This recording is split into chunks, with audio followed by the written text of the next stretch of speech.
Well, there we are live. Not quite as set up as I thought I would be, but I am now. So here we are, back for another week, coming up on Christmas here in a couple of days. And yeah, everything's going fairly well. Say hi to everybody here quick and get on with the show. Not a huge plan tonight. Uh, I was kind of thinking of doing some less expensive cast iron stuff that you see on Goodwill sites and some things to look for when you're out looking around for cast iron in secondhand shops. But move that a little bit there.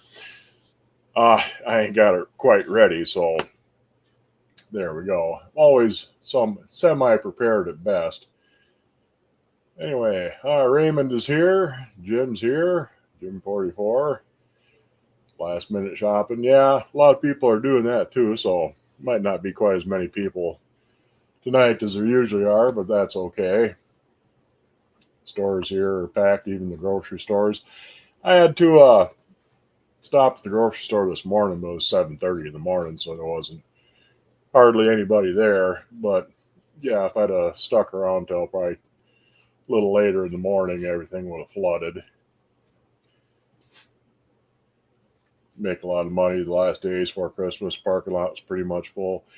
Yeah, they really, last few days.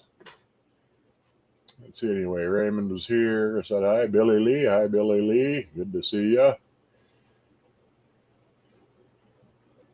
Fuzz is here. Nice to see Fuzz all the time. Got up to 44. Cold earth and warm air turned it all to a all-day fog. Yeah, it was a little foggy this morning, especially on some of the open fields. Wasn't too bad, but I'm sure it fogged up more during the day when it got a little bit warmer. And it's supposed to be nice pretty much all week, up in the 30s, which is good.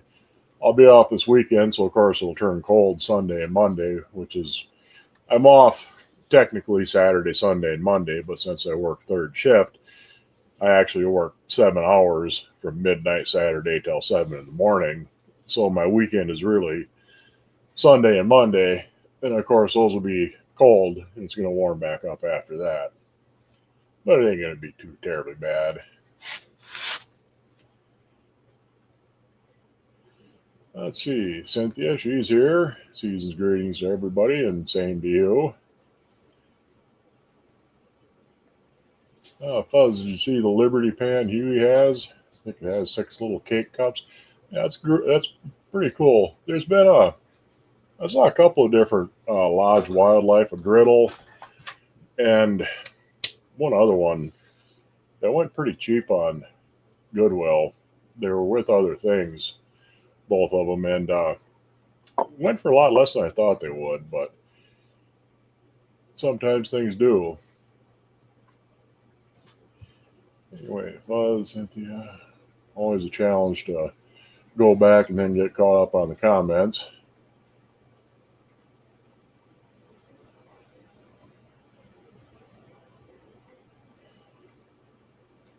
Made taco meat and a number 9 ball wrath, thinking of Cynthia.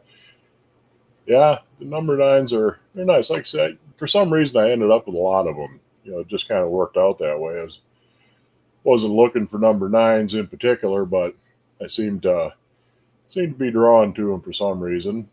Oh, and seeing how it's Christmas, I'm going to give away a pan tonight. Not that I need to wait till Christmas. I kind of give them away all the time. But I'm going to give away a pan. I'll show you that in a minute. And a couple other little things I've been up to.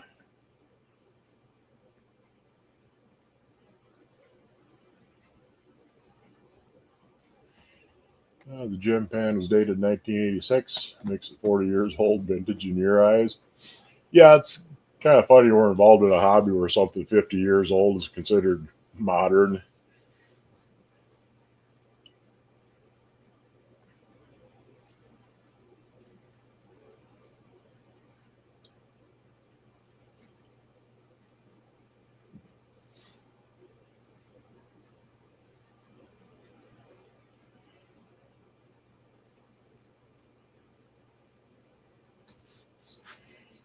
I found a really cool lodge. Has a raised 8 on the handle. Found it in the red book. It's called a roaster skillet.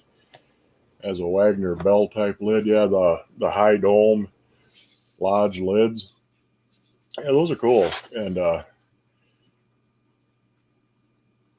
not very common. Most of the the raised 8 on the handle or no notch or single notch lodges. Those are up till about 1932, mostly the 20s and 30s when they made those.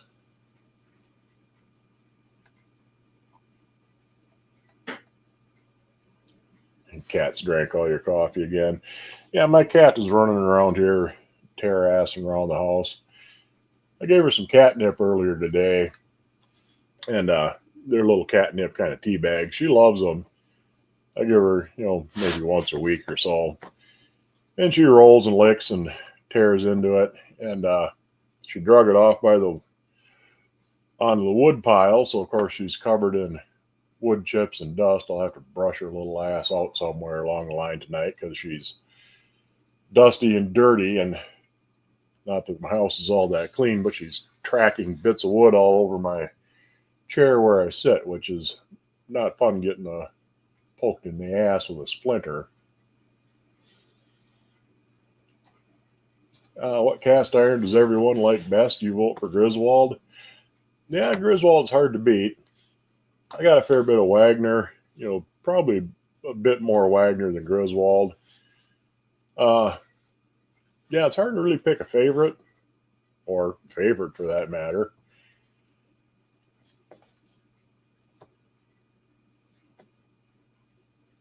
The battery's died on your keyboard. BSR and Erie.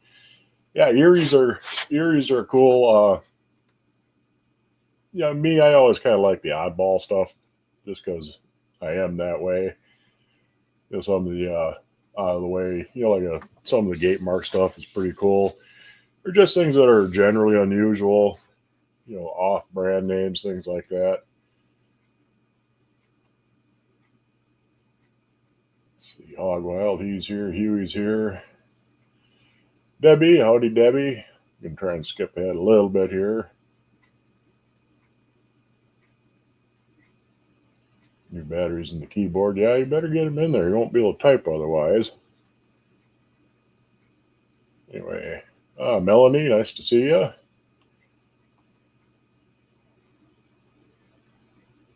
Your big catch of the week was a Wapak Indian 8, so your 9 isn't lonely.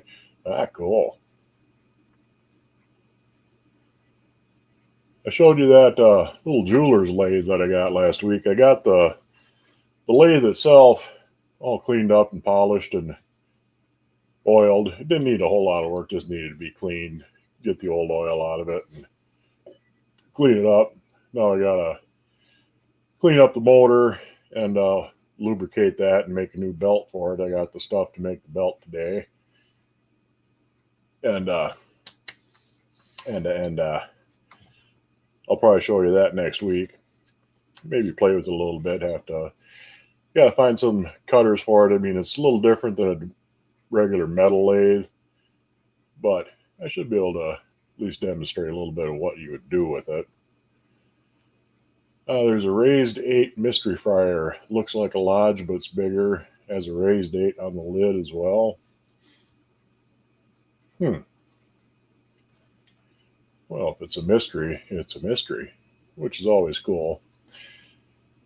Speaking of mysteries, I showed you that unmarked skillet that had the handle braised back on. I've been working on that.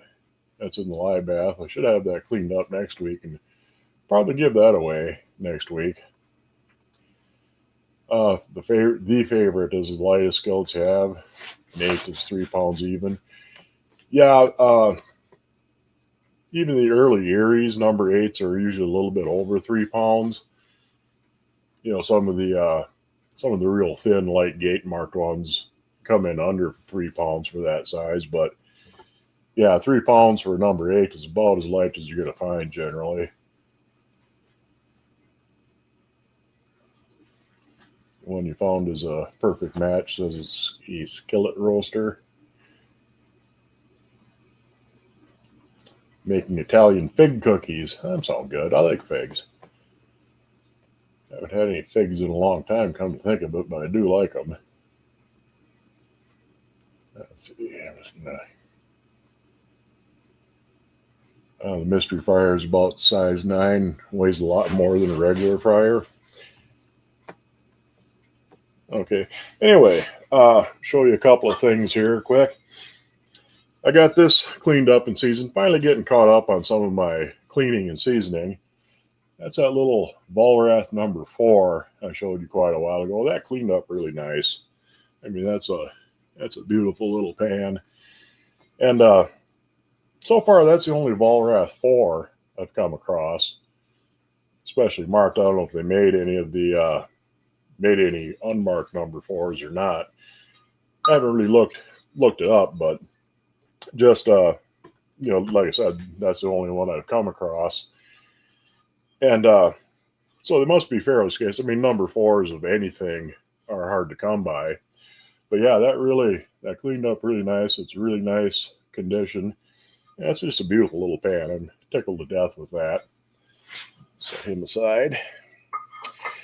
I showed you this earlier when it was kind of cleaned up. That's an Erie number 3 Scotch bowl. And it had that weird kind of brass spot on the bottom. You can see it better now. And I'm still not quite sure what to make of it. I mean, it does look like somebody brazed it a little bit. But the pan itself doesn't really show signs of brazing because you have to heat it up red hot to braise it, and that usually leaves, you know, a trace from the heat on there.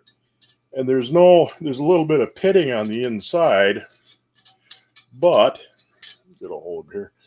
A little bit of pitting on the inside, but there's no brass showing through, and there's not really much pitting where this is. So I don't know if somebody brazed that a little bit because there was a pinhole in it, or just what exactly is going on. Yeah, and it's looks to be a good bit more significant than it would be if you had hit it with a brass wire wheel. You know, I mean, that'll leave some brass on the surface, but that looks like it's, you know, actually brazed a little bit, but it doesn't look like it's brazed. So it's kind of weird. And I'll get that cleaned up and reseasoned before too much longer too.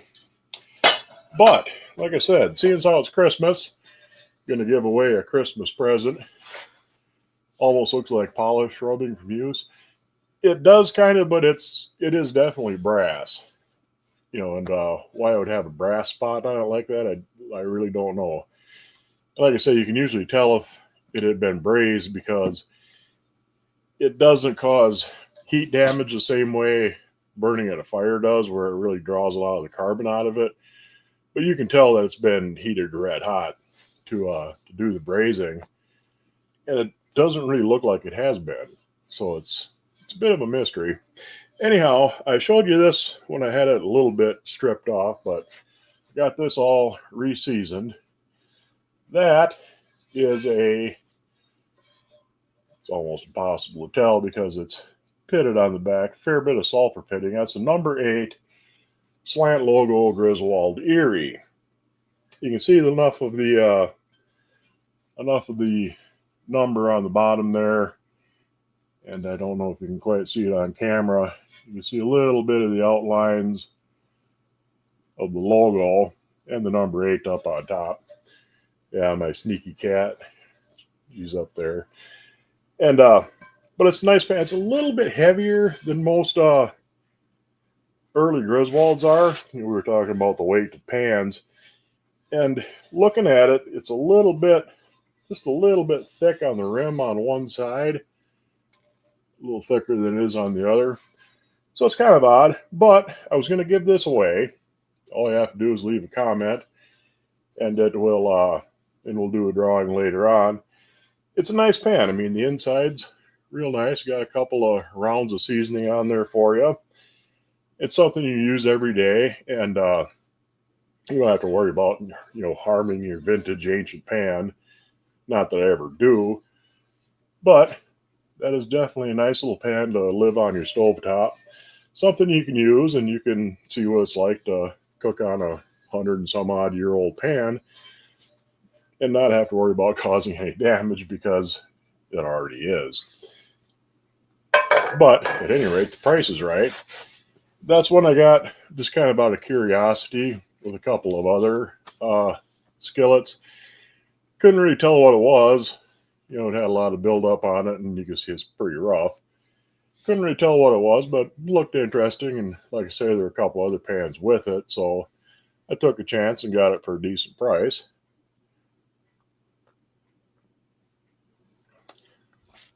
And we'll go ahead and at the end of the show, we will give that away. Got behind that comments again here. John, you don't have any Griswold pans yet? Well, maybe you'll get lucky and win one. And I got a few more I'm going to be giving away over the next month or two just to thin some out. Like I said, that one with the repaired handle, when I get that done, we'll give that away. And that's an interesting pan. It doesn't appear to have any markings on it. There is a number stamped on the bottom of the handle, 5 or a 3, I forget what, but it's a lot. It's like a number 8 sized skillet. But it looks like a number stamp. It's not cast in. And so far, that's the only marking I found on it, and I'm pretty sure that's the only marking that is on it. But it's got a deeper heat ring than normal. Kind of looks like a initial skillet without the initials, but who knows exactly what it is. And unknown pans are always kind of fun.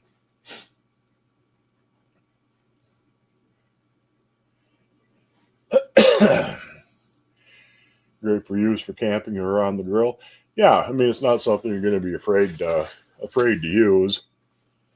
Not that you should ever be afraid to use cast iron, because it really does keep it in best shape if you use it at least occasionally. I mean, if you can use it even 2 or 3 times a year, it'll keep it in a lot better shape than just hanging it on the wall. And out of all the pans that I got, I try to rotate through them and use each one every once in a while. I mean, I'm not afraid to use that Indian head Wapak that I have, even though it's a scarce and expensive pan, because it's not cracked or broken or anything like that, and there's no reason why you shouldn't. About the only pan I wouldn't use is if I had something that still had an original label on it. I wouldn't peel the label off just for the sake of using the pan. But other than that, go ahead and actually use your cast iron. I mean, it's one of the few things you can collect that you can actually use, and you're not going to destroy the value of it. Finally got yourself a slant Griswold number 4 for your Griswold Erie set. Yeah, I'm pretty sure this is a Griswold Erie. When Griswold when they transitioned from their skillets being marked Erie to being marked Griswold, they started with the slant logo. It has slanted lettering in the double ring cross logo, but they kept the Erie underneath the logo. They just put little quotations, Erie. It didn't have the Erie, PA, USA that you usually see on later slant logos and the large logo. So everybody just calls them Griswold Eries. And I'm pretty sure that's what this is. It could be one with the Erie, PA on it, but I really don't see any trace of that. And, I'm fairly confident it's a slant logo Griswold Erie. Always been fond of pitted bottom skillets. Someone really loved them. Yeah, and they got a ton of use. The pitting is usually from sulfur, from using them over a coal stove, or using them on a gas stove where they had coal gas in town. Cities didn't used to have natural gas. Bigger cities, they would have a gas works where they gasified coal and they would burn that gas, but it had sulfur in it, and so does burning it over a coal fire. And the sulfur and soot builds up on the bottom. Moisture makes it acidic, and that's what causes the pitting on the bottom of cast iron like that. Pitting is just character. Yeah, it is.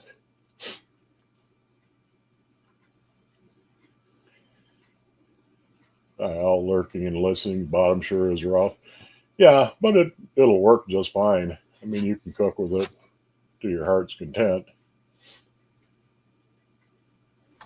That's the hard part of having a big collection. Yeah, trying to keep them in use. Like I say, I mean, even if you only get it 2 or 3 times a year, the pan is a lot better for it.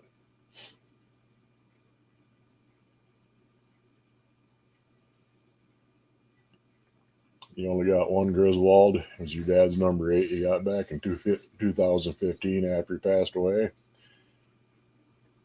Well, it's nice to have stuff from the family. Is that a wok next to the skillet? No, that's a Scotch bowl. I mean, you could definitely use it for a wok. These were made. You can see it's got the foot ring on there. They're made for cooking sticky stuff. They call them Scotch bowls because you would make oatmeal or barley or grains of that sort of stuff, porridges. They also use that design a lot for sugaring pots for cooking down sorghum to make molasses, only they're bigger, or for sometimes maple syrup. Because with the rounded bottom, there's no corners for stuff to get stuck in, and with the foot ring on there, it keeps it up off the heat a little bit, and it kind of concentrates the heat in the center. So you'll get it boiling and rising in the center, and then it'll sink back down around the sides and kind of stir itself as it goes. And they're handy little pots. They're great for deep frying. The Griswold patty molds came with, they called it a patty bowl, and all it was a small Scotch bowl. But they work great for deep frying. They, like I said, you can use it for a small wok, and they're useful items. There's also a Yankee bowl, which is basically the same thing, only it's voice is quivering a bit.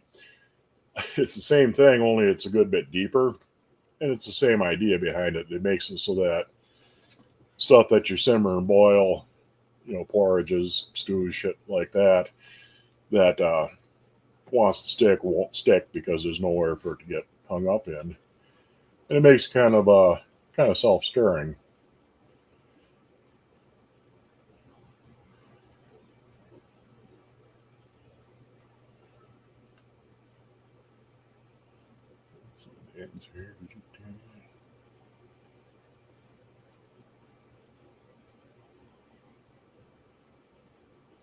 They estimate Griswold's Erie was only around for 2 years or so between Erie and the slant logo.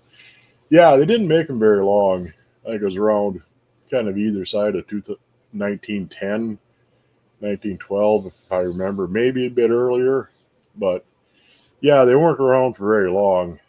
The Eries and the diamond logo Griswolds, you see the diamond logos, you see them mostly on griddles.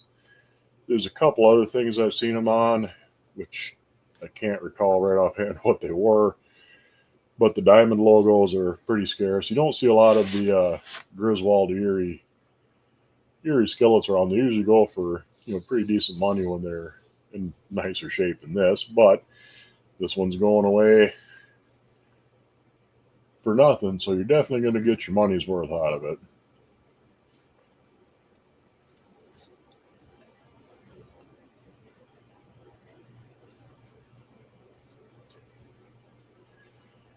Hard one to find is a Griswold with no Erie or EPU under the name, under the logo.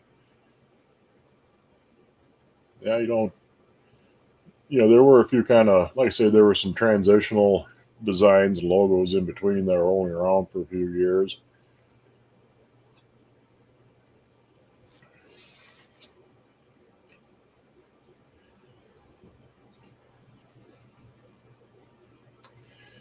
You got a Wapak number 10 Erie Ghost Marks, named her Maryland. Got a casting flaw right where the beauty mark would be. That's cool.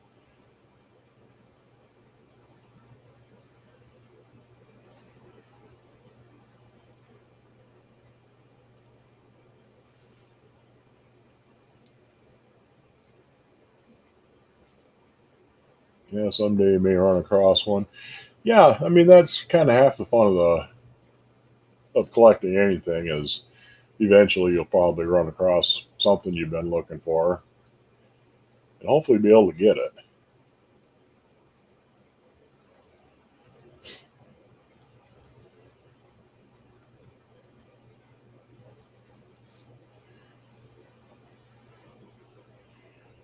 You're finally going to get some rain in Southern California. Good deal. We're going to lose most of the snow we got here. Like I said, over the next week, it's going to be pretty warm, be in the 30s. So get rid of most of the snow, which is kind of good, kind of bad. I mean, it's hard on the ground if you have like alfalfa, if you're growing hay or your lawn. It makes it a lot easier for grass to winter kill if it turns really cold for a while without snow on top of it. But I'm sure we'll get plenty more eventually over the course of the winter. Need some here too dry, and you can't cook at the state park.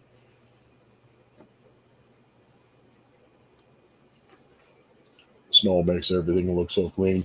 Yeah, it is great for hiding all the sticks and branches that have fallen in your yard and whatnot. Of course, when it melts in the spring, you wonder where in the hell did all that come from?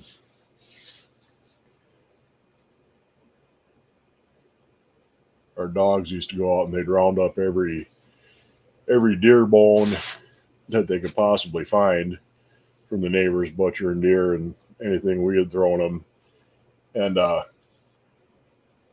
don't know where they found them all. I mean, some you can tell were obviously butchered, sawed off, but there'd be deer legs, deer feet all over the damn place. And it was more deer than we had shot or the neighbors accounted for, or even somebody just, dumping parts in the ditch at the end of the dead end road.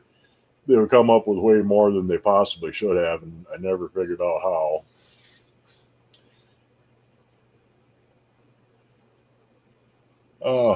What's that odd shaped pan hanging from the board above your stove?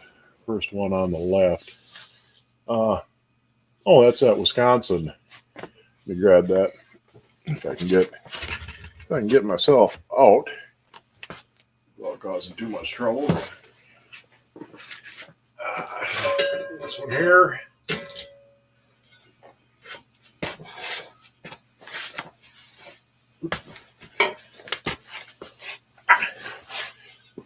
That is Wisconsin.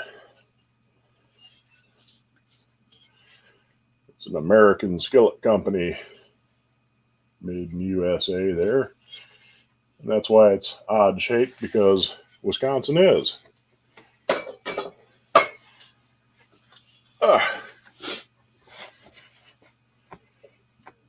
And was that Huey or Corey Clark that sent that to me? I'm trying to remember whichever one it was, or even if it was neither of them. Thank you much. I love that little Wisconsin pan. Made some brats in it. As well you should. Huey recognizes that one. Yeah, it was Huey. Yeah, I couldn't remember because Corey sent me pans too. And other people have, which is always much appreciated.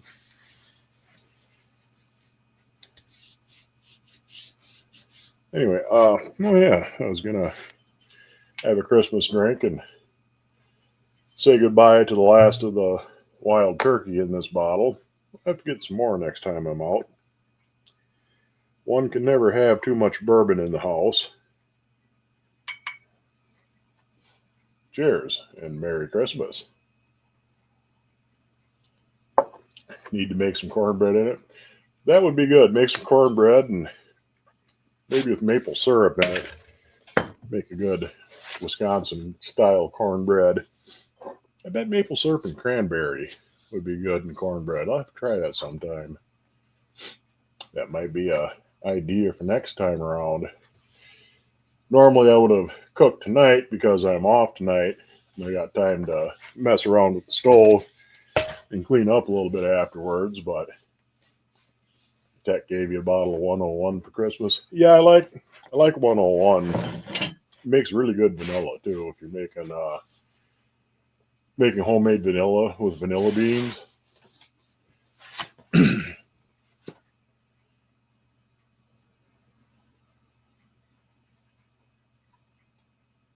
Wild turkey gobble gobble. Yeah, if alcohol's a crutch, wild turkey's a wheelchair.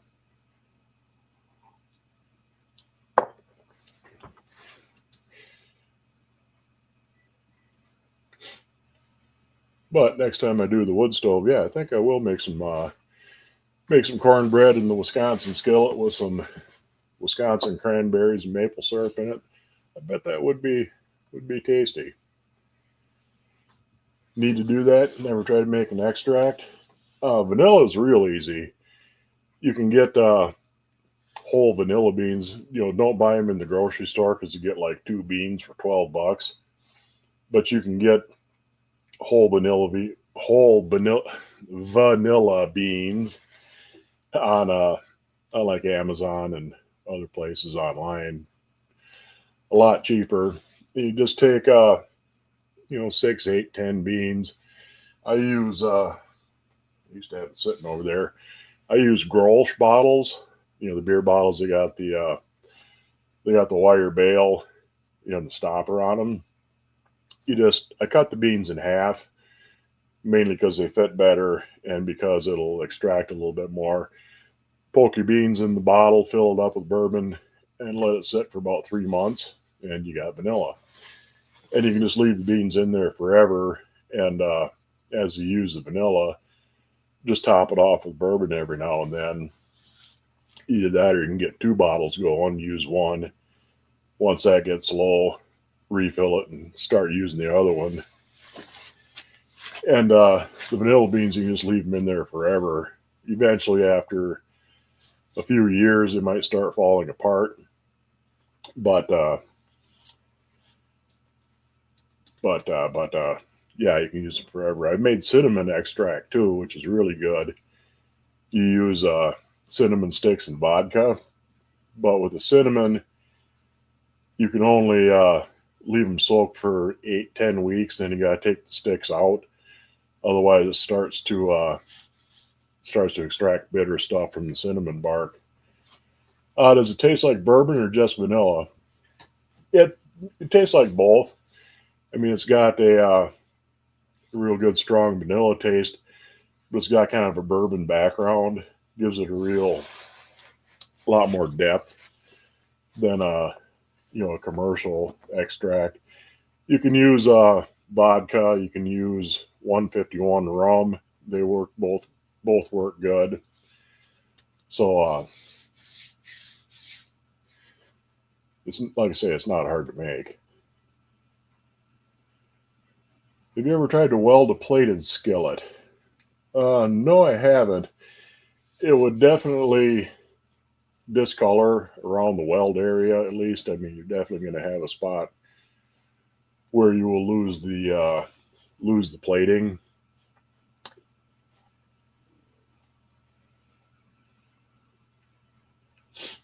If you had the ability to replate it, you could. I'm sure you could weld it and repolish it and replate it. But just welding it up, you're going to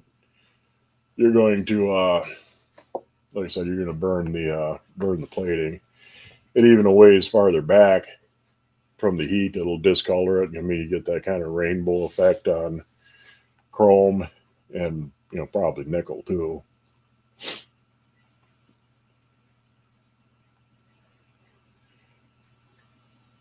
We use traditional vodka with vanilla beans.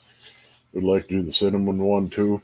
Yeah, I think I'm trying to remember what ratio I used. I think it was like 4 cinnamon sticks for 4 ounces or 6 ounces of vodka, or maybe it was 6 cinnamon sticks. But yeah, you only want to leave the sticks in there for about 2 months and then pull them out. Otherwise, it'll turn bitter on you. But it does make a really nice cinnamon flavor. And something a lot of people don't use much anymore. You used to see it in a lot of old recipes. They would use cinnamon extract all the time, but you hardly ever see it anymore.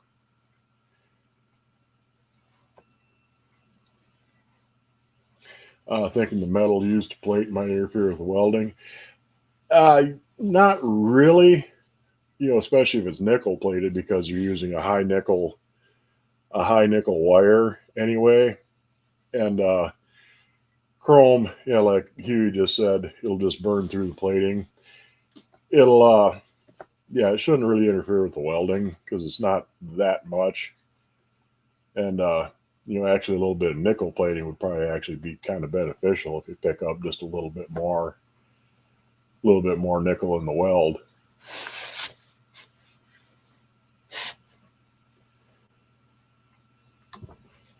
And you're going to grind around the crack anyway, so you're more likely you won't really melt any of the plating into the puddle when you weld it because most of that will be you'll have ground that anyway to clean it up and notch it out.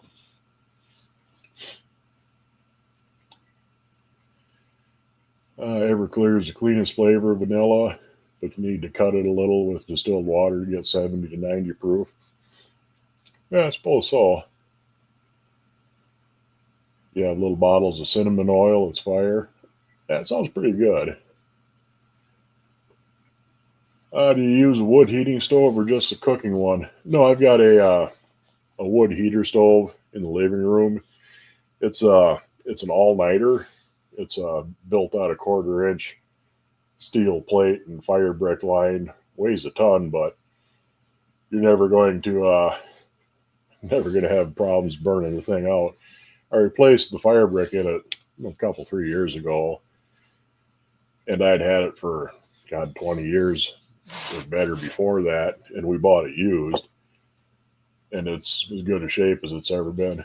Oh, thank you very much, Huey. $20 to help with a new bottle. That'll go most of the way towards getting one.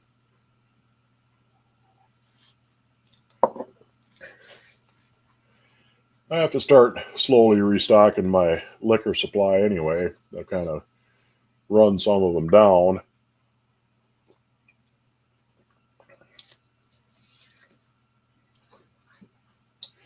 But yes, thank you very much. That was quite generous of you. Kind of let some of them. I got a whole lot of third and fourth bottles sitting on the rack, but not too many full ones. It's always good to have because you never know when you might need to have a large amount of alcohol all of a sudden.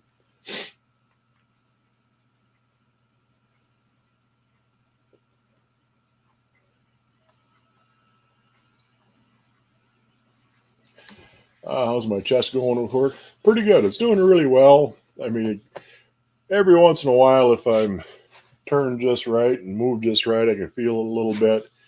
But it seems to have pretty much healed over. It doesn't want to crack and move like it was before. So, yeah, I'd say it's probably 90-95% healed. Might still be a little bit to go, but it's pretty much nothing I have to worry about anymore. Don't have to worry about reaching and pulling. I'm sure if I tried lifting something too heavy or really reefing on something, it might start getting crackly on me. But as long as I act normal, I should be in pretty good shape.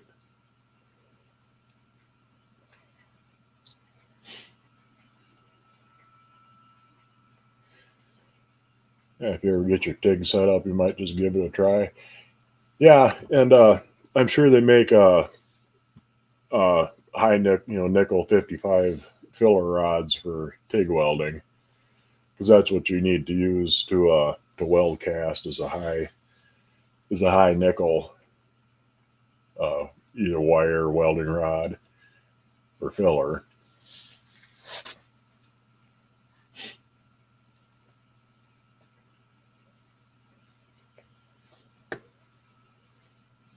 I have one from back in 1980, Homesteader. It's sitting next to the wood cook stove. Yeah, it's probably about when this one was made, late 70s, early 80s. There was a all-nighter and Fisher. They were both I think they kind of ripped each other off, or they might have been, one company turned into the other or something like that. But they're both real similar designs. And yeah, they hold a fire real good. Stoke them up to get a good bed of coals in there, and it'll definitely carry fire all night.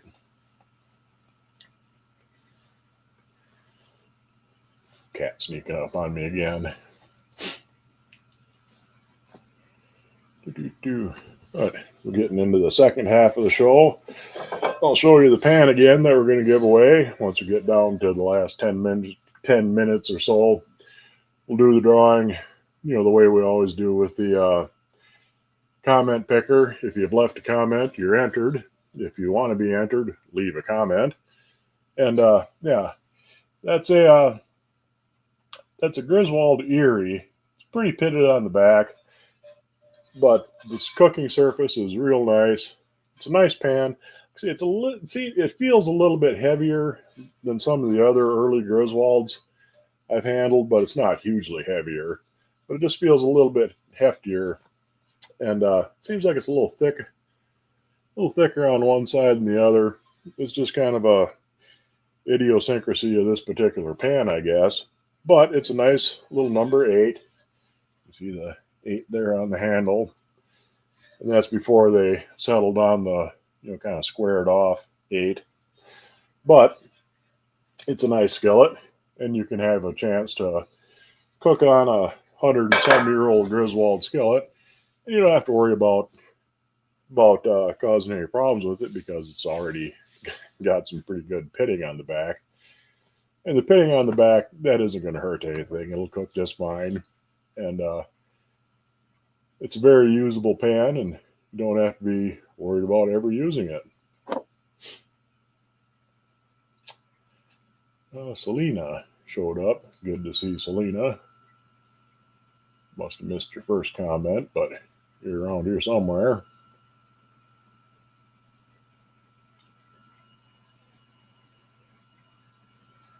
But yeah, just leave a comment, and that'll enter you into the drawing when we do the drawing. And that should make a nice little Christmas present. I won't be able to get it shipped out until this weekend because the over Christmas and all that. But I'll get her out. You should be able to get it within a week or two, and then you'll have a nice pan for New Year's, if nothing else. Looks like a lot of us old people. A little hurt, but still works. Yeah, it's definitely a worthwhile skillet. Like I say, you're not gonna cause any damage to it, short of smashing it with a hammer. It's a beautiful skillet to you. It is. I've got a fair number of skillets that have some damage on them, and there's, like I said, it's just good enough shape you can tell exactly what it is, which is kind of cool. Sometimes you can't. Sometimes you can't tell what they are because the logo is completely gone on it. You can't identify it exactly, but this one you can. And as far as using them goes, the pitting doesn't really hurt anything on the back, especially. So a lot of times you can get some really nice pans a lot cheaper than they normally would be because they have that sulfur damage on them. And if you're looking for something to cook in, it doesn't really matter.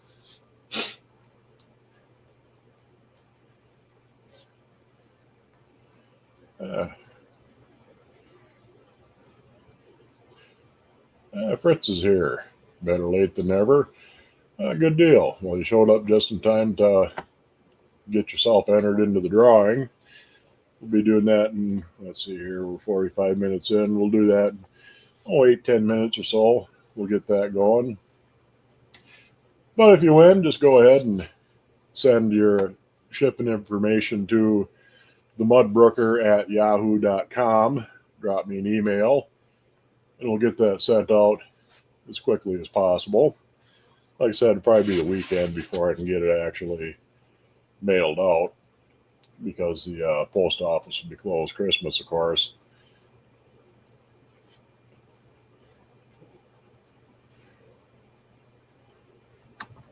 Thanks for bringing us great times on the channel and sharing my knowledge. Well, thank you much. And I've learned quite a bit from you guys because there's always somebody out there that knows what's going on, at least once in a while, and the rest of us are wandering lost. There's somebody that knows what's actually happening. And that's kind of the whole point of the idea, share what we know among ourselves, because you always come across some little gap in your knowledge that somebody can fill for you. And yeah, I've learned tons and tons of things doing these streams from everybody chipping in and contributing what they know. Learn something new about that sulfur cause. Yeah, that's I'm sure there's a few other things that could do it, but it's pretty much always sulfur from coal smoke or coal gas.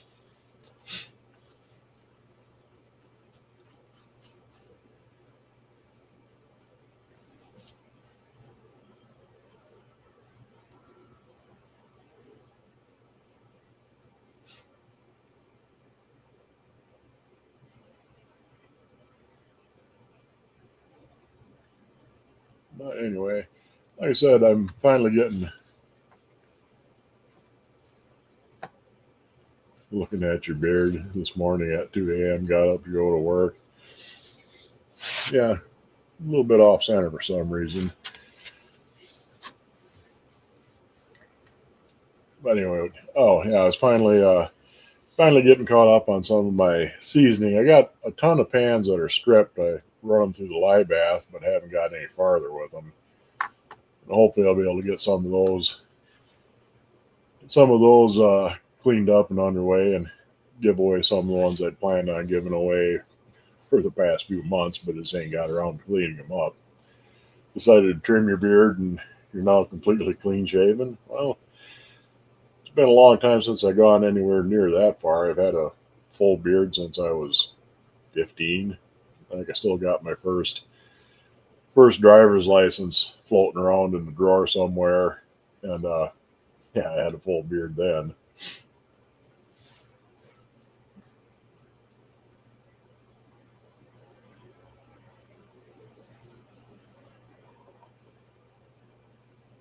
If you win, you want Scald to have it. Said he didn't have one. He did win the one on Luis's show. Yeah, you won quite a few, Cynthia. So, I mean, you don't have to accept it if you're drawn. You can definitely, if you don't need one, give someone else a chance.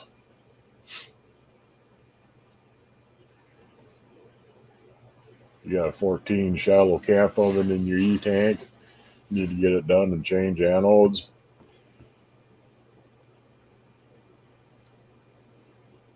Looked like Bob Seger back in the day. That's one I've never been accused of looking like so far.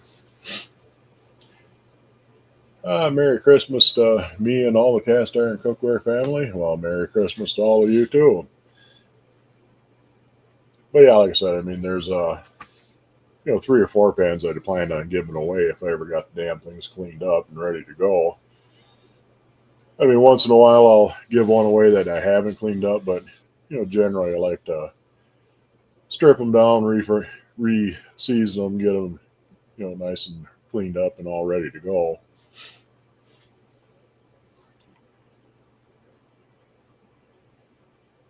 Paul said he can't even grow a full beard, and he's an old feller. Yeah, some people just can't. I mean, it's just genetic what kind of facial hair you'll end up with. I mean, I've seen guys that they would shave, and 20 minutes later they'd have 5 o'clock shadow, thicker than I mean, look like you'd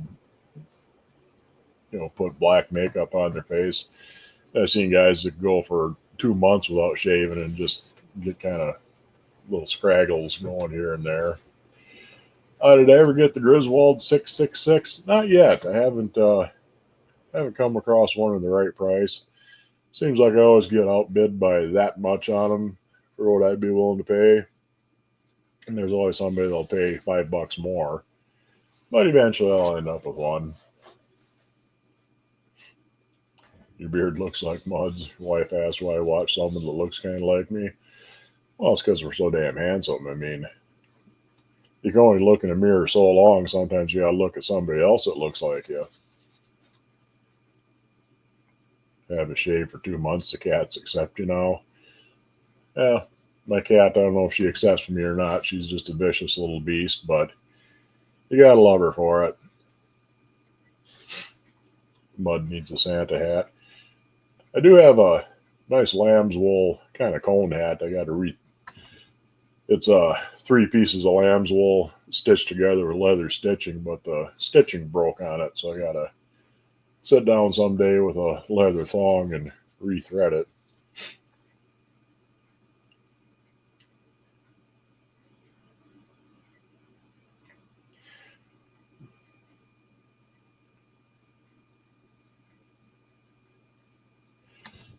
Recently came across some cast iron cutlery, a spoon, a fork, and a ladle. I didn't know they existed. I've seen a lot of, they're mostly meant decoratively.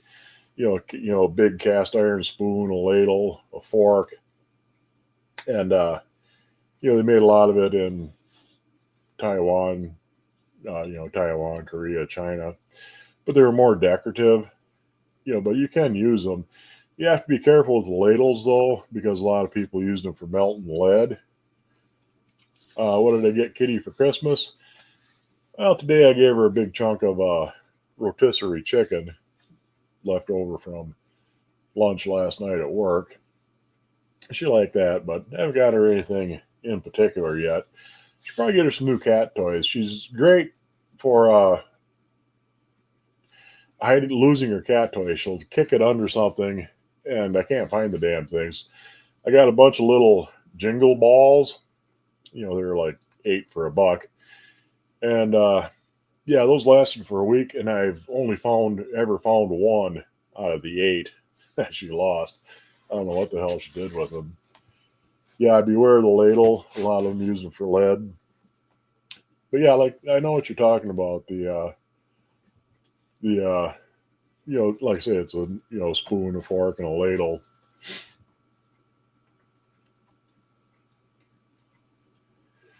But anyway, just about time to give that away. You said jingle balls.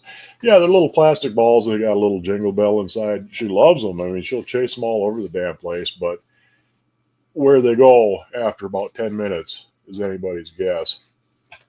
I mean, I've looked under stuff, and like I said, I found one out of the 8-pack, and that lasted about 20 minutes before that one disappeared again, too.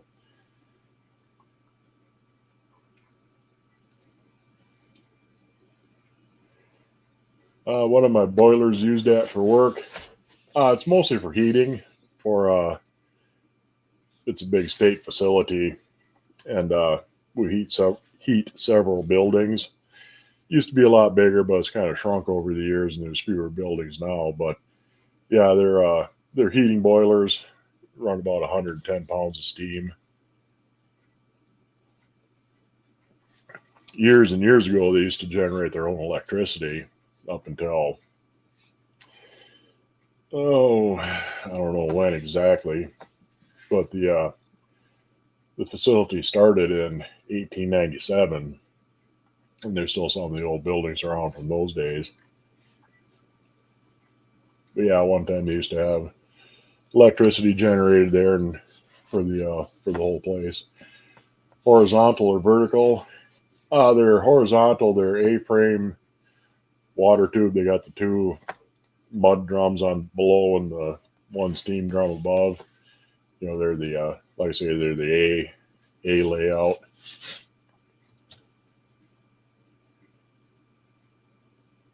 Merry Christmas, old building and loan.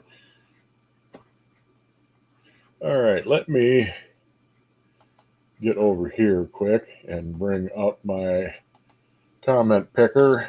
Turn my other screen on. Where are you?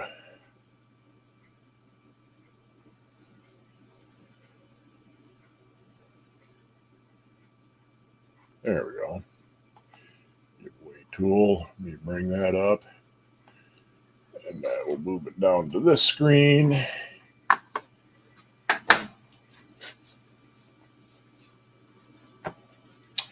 Your facility has two huge boilers. One is mainly for heat and laundry. They're pulling one offline for heat offline.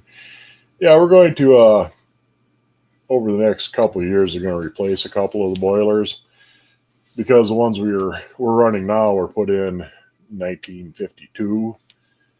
There's originally it was 3 coal boilers. They converted one of them to gas. Then there's bigger boiler they put in a little bit later. That was like 1958, I want to say. And that can run gas, coal, or oil. And we run it on gas. We don't burn coal there anymore. We still have hundreds of tons of coal. And we're the last state facility that can actually burn coal, or even has the ability to burn coal anymore in Wisconsin. Comment pecker. That's a comment picker. Let me get this shared here quick. Got my camera in the way of what I'm doing. Share screen. Giveaway tool. There we go. All right. Choose a live stream. Another Christmas. We don't have any keywords. And we will start collecting comments. Let it go. Is that everybody? It only counts your comments once, so it's how many people it is actually, not how many comments. So all we have to do, 16. All right, this is the last call. You want a chance, go ahead, leave a comment quick. We'll let her go just a little bit longer here, make sure it's got everybody counted. I think we got everybody. Here we go with the draw button. Draw. And hey, Billy Lee won it. There's our winner, Billy Lee Lawson. What am I giving away? I'm giving away a somewhat pitted Griswold Erie number 8 skillet is what I'm giving away.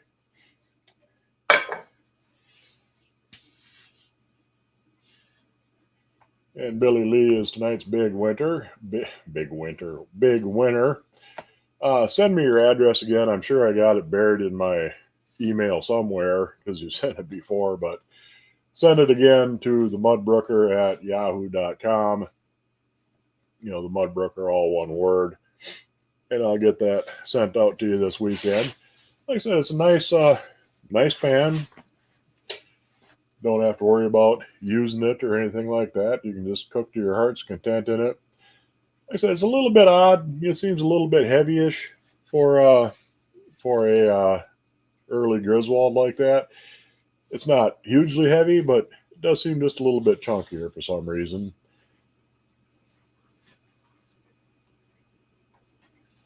It's a beauty. Yeah, I mean, like I said, a little bit of even damaged pans are useful. I mean, there's very few pans that are beyond repair or can't be salvaged, you know, put back into use.